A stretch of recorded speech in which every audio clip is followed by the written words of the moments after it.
Every time you pull up maps on your smartphone to find a new restaurant or avoid a traffic jam, you're tapping into one of the United States' most sophisticated Cold War-era secret weapons. Today, we take it for granted, but the Global Positioning System, GPS, didn't start as a tool for pizza delivery or road trips. It started as a massive billion-dollar military project designed to find and track Soviet nuclear submarines.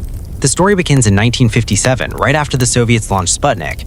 While the world watched in awe, American scientists at Johns Hopkins University realized something incredible. By analyzing the radio signal coming from the satellite, they could track its exact position in space just by measuring the Doppler shift. But then they had a reverse epiphany. If you know exactly where a satellite is in orbit, you can use it to calculate your exact position on Earth. The US Navy desperately needed this technology. During the height of the Cold War, America's ultimate deterrent was its fleet of Polaris submarines. But for these subs to accurately launch a ballistic missile from the middle of the ocean, they needed to know their exact location, down to the inch. The Department of Defense began investing billions of dollars into what became Navstar GPS, a constellation of satellites orbiting the Earth. It was exclusively a military weapon, and the government intended to keep it that way. But everything changed because of a horrifying tragedy. In 1983, Korean Airlines Flight 007, carrying 269 people, including a US congressman, strayed into forbidden Soviet airspace due to a navigational error.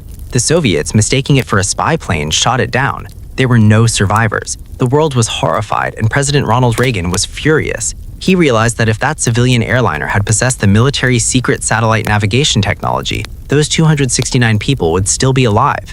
In a landmark decision, Reagan announced that once the GPS system was fully operational, the US government would make it available for civilian use, globally and for free, to ensure such a tragedy never happened again. There was just one catch. The military was still worried about enemies using precise GPS against the United States. So for years, they used selective availability, intentionally fuzzing the signal for civilians, making it accurate only within about 100 yards. It was useless for turn-by-turn driving directions. Finally, in May 2000, President Bill Clinton ordered selective availability to be turned off forever.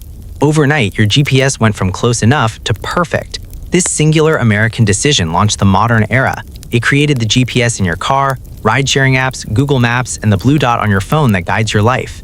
Today, the US Space Force still spends over $1 billion a year of American taxpayer money to operate and maintain this system, and they give it away for free to the entire world. What started as a tool to win a nuclear war became the technology that connects humanity, proving that sometimes America's greatest achievement isn't a weapon, but a public good.